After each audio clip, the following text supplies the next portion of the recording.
100% झूठी है कि हम शरीर हैं, और 100% ये बात झूठी लग रही कि हम शरीर नहीं है। यार हम ही तो हैं यार, नहीं लग रहा? यही भगवान की माया है। जैसे स्वप्न में एक ये शरीर सोया हुआ था, 100% ज्ञान नहीं है, ज्ञान नहीं था ना। ऐसे ही इस समय हम जिस शरीर में फंसे हैं, हम इससे अलग हैं 100%। बिल्कुल कोई दुख सुख हमें नहीं छू सकता, पर इसमें आसक्त होने के कारण हमें दुख सुख मिल रहा। जैसे स्वाप्निक शरीर में आसक्त होने के कारण चाकू मारी जाए तो वैसे ही कष्ट होगा, और जबकि स्थूल शरीर सैया पे एसी पे आराम से सोया हुआ, उसमें खरोच भी नहीं लगेगी, पर उसमें हाहाकार मच जाएगा। जब वो जगेगा तब उसका दुख दूर होगा। ऐसे ही भगवान में जब हम जगें, अपने स्वरूप में ज्ञान में जब जगें, तब ये मायाकृत गेम खत्म होगा। एक गेम है।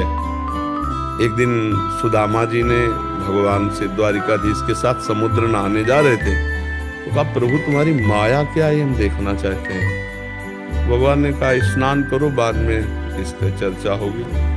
तो जे भी सुदामा जी ने डुबकी लगाई तो देखा, वो भूल गए कि भगवान श्री कृष्ण साथ हैं। देखा कि वो राज्य में पहुंचे जहाँ स्वयंवर हो रहा है।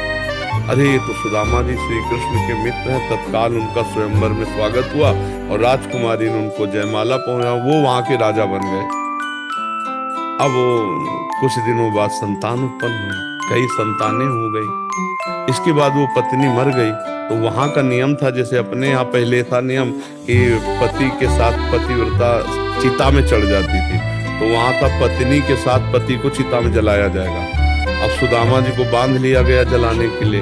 अब उनके तो एक भगवान ही थे, बड़े जोर से चीखे हे श्री कृष्ण। तो भगवान ने से पकड़ा, वो क्या हुआ?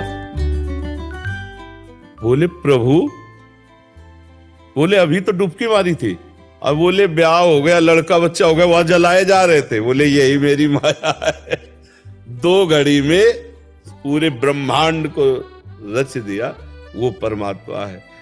डुबकी लगाने भर में उनको सब ब्याह हो, सब क्या क्या, ये स्वप्न जैसे है ना, ऐसे भगवान की माया, ये गेम है माया का। अब बहुत बड़े मायाधीश का गेम है, तो इससे पार होने के लिए उन्हीं की शरण में जाओ। दैवी हेषा गुणमयी मम माया दुरत्तया मामेव ये प्रपद्यन्ते माया में ताम तरन्ति ते। जो इस त्रिगुणमयी माया से पार पाना चाहता है, वो मेरी शरण में आ जाए, मेरी कृपा से पार हो जाए। शरण में होकर नाम जप करे तो इस माया का ये गेम है और कुछ नहीं। अपने आप से अपने आप में गेम है। अब अपने आप को इस गेम में आके भूल गया, अब फंस गया। स्त्री पुत्र, ये मेरा, ये मेरा, ये तेरा, ये दुश्मन, ये मित्र, ये अच्छा, ये बुरा, अब ये फंस गया। अब ये फंसाओ तभी हटेगा, एक में आओ, एक परमात्मा के सिवा यहाँ वहां सर्वत्र एक है, गेम हल हो जाएगा। जहां हल हुआ तो जीवन मुक्त हो गए, फिर आपके पास प्रश्न नहीं रह जाएगा, क्योंकि आप जान जाओगे कि आप कौन हैं और ये सब क्या है। जैसे कांच के महल में आप खड़े हो और कांच कई प्रकार का हो, कई प्रकार का कांच नहीं होता जो चेहरे को लंबा कर दे, छोटा कर दे, टेढ़ा कर दे और जैसे का तैसा दिखा दे, सेम टू। तो ऐसे वो बहुत से रूप जो कांच के मंदिर में आपको दिखाई देंगे, तो आप ही के तो होंगे, कोई लंबा, कोई टेढ़ा, कोई बुरा, कोई अच्छा, कोई सेम। ऐसे ही मायाधीश ने अपने आप को इतने रूपों में, जड़ चैतन्य 84 लाख योनियां, सब पंचभूत, वही बन गया परमात्मा। जब ये ज्ञान हो गया, सर्वम खिलमिदं ब्रह्म ने नानास्ति किंचन, तो जीवन मुक्त हो गया। उसी में आप भी हैं, आप भी वही हैं, दूसरा कोई है नहीं। अलग अलग मार्गों से चलकर इस गेम को निपटाना है। ये संसार का जो माया में गेम है, इससे निकल जाओ तो जीवन मुक्त, फंस जाओ तो फिर अगला तुम्हें चांस मिलेगा। चांस भगवान देंगे, फिर देंगे चांस कि इस गेम से निकल जाओ।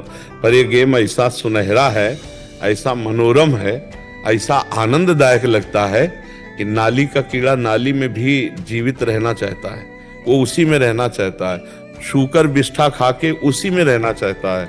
हम दुख भोग कर उसी में रहना चाहते हैं। एक बार स्वामी वामदेव जी बड़े सिद्ध महापुरुष थे, तो अपनी मंडली के साथ भ्रमण कर रहे थे, तो देखा एक जवान आदमी बूढ़े को जूतों से मार रहा है। खड़े हो गए मंडली से, कहा तुम चलो आगे। वृद्ध के पास गए, बोले बाबा ये कौन था जो आपको मारा? बोले बेटा था। तो बोले देखो हमारे पास खाने की व्यवस्था, सब व्यवस्था है, मंडली में चलो, काहे को जूता खा रहे हो? बोले चल चल यहाँ से, बेटा हमारा हमें मारा, तेरे को क्या परेशानी, चल। कितनी विचित्र भगवान की माया है कि जूतों से मार रहा है लेकिन उसका मोह नष्ट नहीं हो रहा। बुढ़ापे में भी भगवान के लिए वो संत का तिरस्कार कर रहे, नहीं जाना। कह रहे हर सुविधा है, को जूता खा रहे हो, चलो ना, वृद्धावस्था है, भजन करो चल के, तो चल देना चाहिए। लेकिन मोहाविष्ट माया ग्रसित जीव अपने घर में जूते खा के रहना पसंद करेगा, बाहर रबड़ी खा के ले, बाहर जो है विविध से। आप देख लो ना, उसको दीवालों से प्रेम हो जाता है। नहीं, वृंदावन मरुचन नहीं, ऐसे आसक्ति पैदा कर लेती है माया कि पूछो मत। परस्पर आसक्त, खेती में आसक्त, मकान में आसक्त, बैंक बैलेंस में आसक्त, पुत्र पुत्री पुत्र वधू सब में आसक्त। ये छोटी मोटी माया है और वो हमको तिरस्कार कर रहे हैं कि अब बुढ़ौना कहीं बाहर जाए और वो उसी में आसक्त है। यही भगवान की माया है। तो अगर इस माया का रहस्य जानना है तो भजन करे और इस गेम से निकल जाए। कोई नहीं है यहाँ, ना अपना ना पराया, वो एक परमात्मा ही है सब रूपों में। बिजली तो वही है ना, साउंड अलग अलग हैं, यंत्र अलग अलग हैं, तो उनका प्रभाव अलग अलग, कोई राक्षस स्वभाव का, कोई दैवी स्वभाव का, पर पावर दोनों में एक ही परमात्मा है। जो दृष्टि है ज्ञान की वो क्रियाओं पे नहीं है, वो कारण पे है। सबका कारण परमात्मा है और जिसे कारण तत्व का ज्ञान हो गया वो क्रियाओं से मुक्त। क्रिया ही गेम है, क्रिया ही गेम है, और क्रियाओं को न देखकर कारण तत्व को देखना, यही गेम से मुक्त होना है। पर उसमें कारण तत्व पर्दे पे रहता है और क्रियाएं प्रकट रहती है, तो लगता है आदमी भगवान कैसे हो सकता है, इसमें भगवान कैसे हो सकता। तो आपने क्रिया देखी ना, क्रिया नीच थी, पापी थी, लेकिन पावर परमात्मा था। अगर उस क्रिया का कारण देखो, जैसे सब यंत्रों में यंत्र के अनुसार क्रियाएं हो रही, लेकिन इसका कारण बिजली है, इसका भी, इसका भी, इसका भी, इसका, सबका कारण बिजली। ऐसे सबका कारण परमात्मा। सबके कारण को देख ले और वास्तविक अनुभव कर ले तो गेम से मुक्त हो जाएगा। पर है कठिन, वो ऐसा रोल करता है कि लगता है भगवान कैसे हो सकता है। क्योंकि क्रिया है ना, अच्छा कोई अनुकूल क्रिया करे तो हम उसमें भगवान देख सकते, लेकिन प्रतिकूल क्रिया करे तो भगवान नहीं देख सकते। और गेम का मतलब यही है कि वो हर रोल सामने लेके आएगा, तुम आप पहचान लो।